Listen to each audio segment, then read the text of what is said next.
আসসালামু আলাইকুম। ঝুমুরস cooking diary থেকে সবাইকে শুভেচ্ছা ও স্বাগতম। আলহামদুলিল্লাহ, আশা করি আমার বন্ধুরা সবাই ভালো আছেন, সুস্থ আছেন। আজকে আমি নিয়ে এসেছি ঘরে থাকা কিছু উপাদান দিয়ে একটি থাই স্যুপ তৈরি করার। থাই স্যুপের জন্য আমি নিয়েছি 3টা ডিম, এখানে আছে আদা কুচি, রসুন কুচি, tomato sauce, chilli sauce, soya sauce, cornflour, এখানে আছে চিংড়ি মাছ, একটা মুরগির বুকের মাংসের পিস আমি ছোট ছোট করে কিউব করে কেটে নিয়েছি, আর দিয়েছি একটু আদা ফালি, আর নিয়েছি চিংড়ি মাছ। চিংড়ি মাছটা আমি ছিকলাটা রেখেছি, নিচের লেজের অংশটুকু রেখেছি, আর এই যে উপরে পিঠের যে অংশটা আছে সেটা আমি ফেলে দিয়ে পরিষ্কার করে ধুয়ে নিয়েছি। দিয়েছি কর্নফ্লাওয়ার, 3টা ডিমের কুসুম আমি ভেঙে শুধু কুসুমটা নিয়েছি।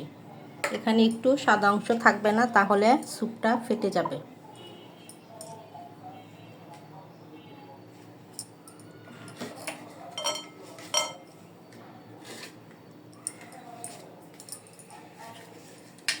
দিয়ে দিলাম চিংড়ি মাছ,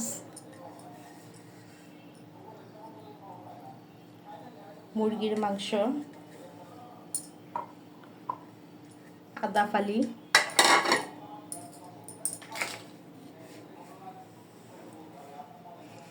আর এখানে আছে লেবুর রস। চুলাতে আমি একটি প্যান বসিয়ে দিয়েছি, দিয়ে চুলাটা আমি অন করে দিলাম।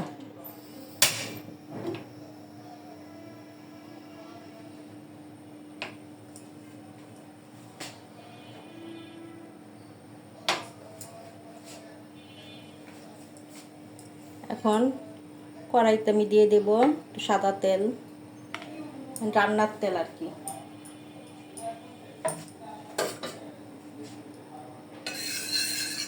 তেলটা একটু গরম হবে,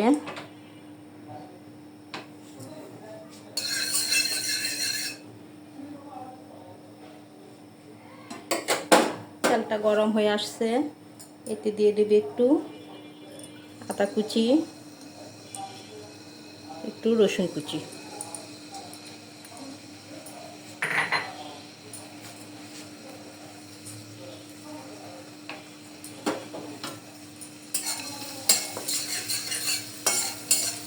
আদা কুচি রসুন কুচিটা আমি একটু লাল লাল করে একটু ভেজে নেব।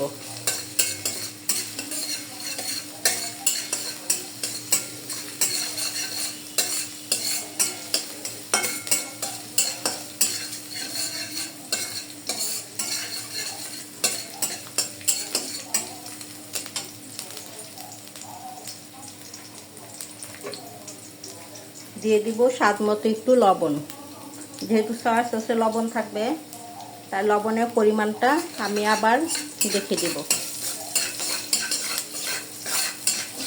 ঝুমুরস কুকিং ডায়েরি থেকে সবসময় আপনাদের জন্য নিয়ে আসি সহজ ঘরে থাকা কিছু উপাদান দিয়ে তৈরি রেসিপি, যাতে সহজেই কেউ ঘরে থাকা উপাদান দিয়ে রেসিপিগুলি ঝটপট তৈরি করতে পারেন।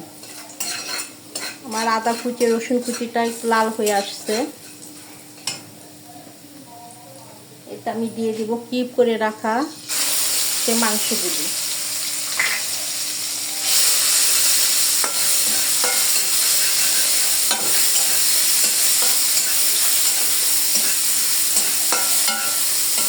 এটা পানিগুলো যে পর্যন্ত না শুকাবে সে পর্যন্ত নাড়ার মধ্যে রাখতে হবে, তা না হলে নিচে কড়াইতে লাল হয়ে মাংসটা লাল হয়ে যাবে। পানিটা শুকিয়ে আসছে, এখন এর মধ্যে আমি দিয়ে দেব সেই ধুয়ে রাখা চিংড়ি মাছগুলো।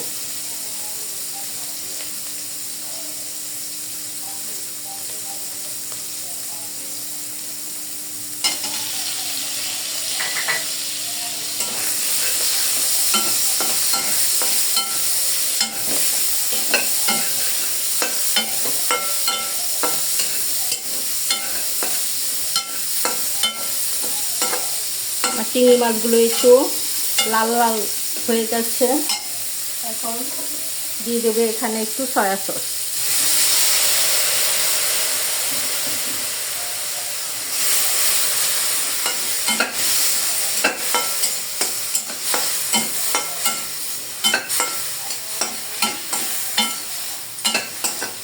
হয়ে গেল আমার চিকেনটা, চিংড়ি মাছটা সিদ্ধ করা। চুলাটা এখন আমি অফ করে দেব।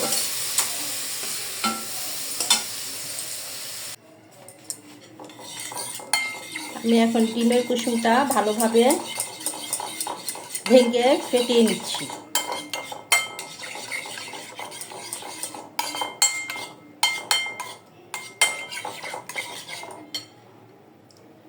দিয়ে দিব টমেটো সস। এখানে টমেটো কেচাপটা আপনারা দিতে পারবেন। দিয়ে দিব ঝাল চিলি সস।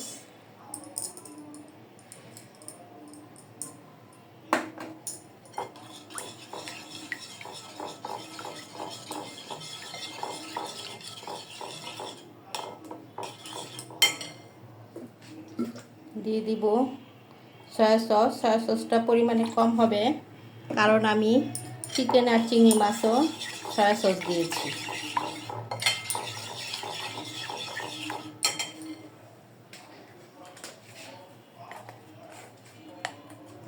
দিয়ে দেব কর্নফ্লাওয়ার, 2 চামচ কর্নফ্লাওয়ার।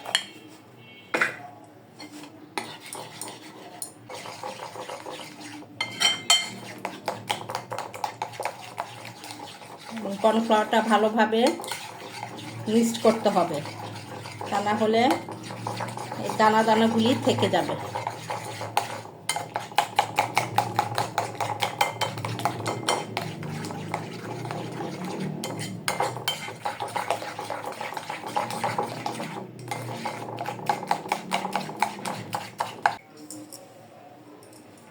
দিয়ে দিব 1/2 চামচ টেস্টিং সল্ট। টেস্টিং সল্টটা না দিলে স্যুপের মধ্যে যে রেস্টুরেন্টের টেস্টটা সেটা পাওয়া যাবে না, তাই এখানে আমি টেস্টিং সল্ট দিয়ে দিলাম। এখন এর মধ্যে আমি 4 কাপ পানি দিব।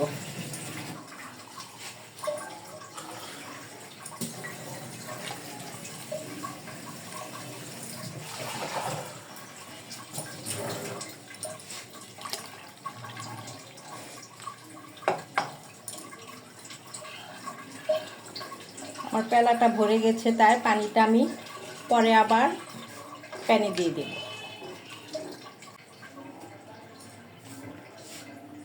পানিটা আমি ঢেলে দিলাম।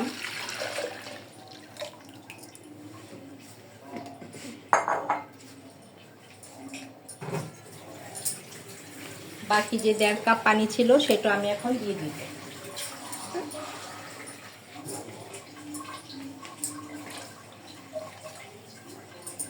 হয়ে গেল আমার পানির পরিমাণ।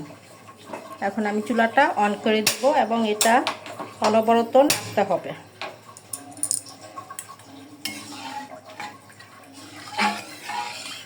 বলক আসা আগ পর্যন্ত এটা নাড়া বন্ধ করা যাবে না, তাহলে কর্নফ্লাওয়ারগুলো দানা দানা হয়ে জমে যাবে।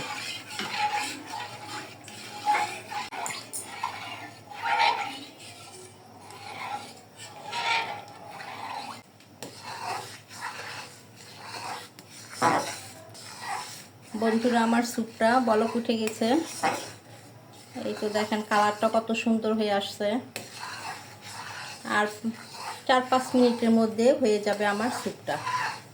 আমি তখন লবণটা কম দিয়েছিলাম, এখন আমি এখানে আরেকটু লবণ দিয়ে দেব।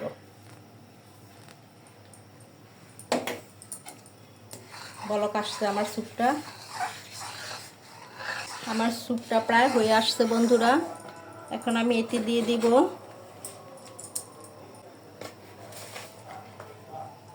দিলাম প্রায় 2 চামচ চিনি। দিয়ে দিব 2টা কাঁচামরিচ। কাঁচামরিচের আমি আগাটা ভেঙে দিয়েছি যাতে ঝাল না হয়, সেজন্য নামানোর আগে আমি কাঁচামরিচটা দিয়ে দিয়েছি। দিয়ে দেব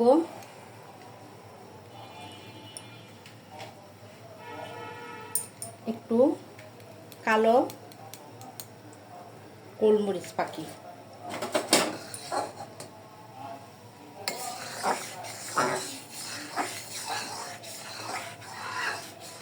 হয়ে গেছে আমার থাই স্যুপটা। আমার ঘরে যা উপকরণ ছিল তাই দিয়ে আমি স্যুপটা তৈরি করেছি। আমার ঘরে থাই পাতাটা ছিল না, সেটা আমি দিতে পারি নাই, কিন্তু তাতে কি হবে, ঘরে থাকা উপকরণ দিয়ে এইভাবে ঝটপট রেসিপি তৈরি করে নেবেন, দেখবেন রেস্টুরেন্টের চেয়ে কোনো অংশে কম হবে না।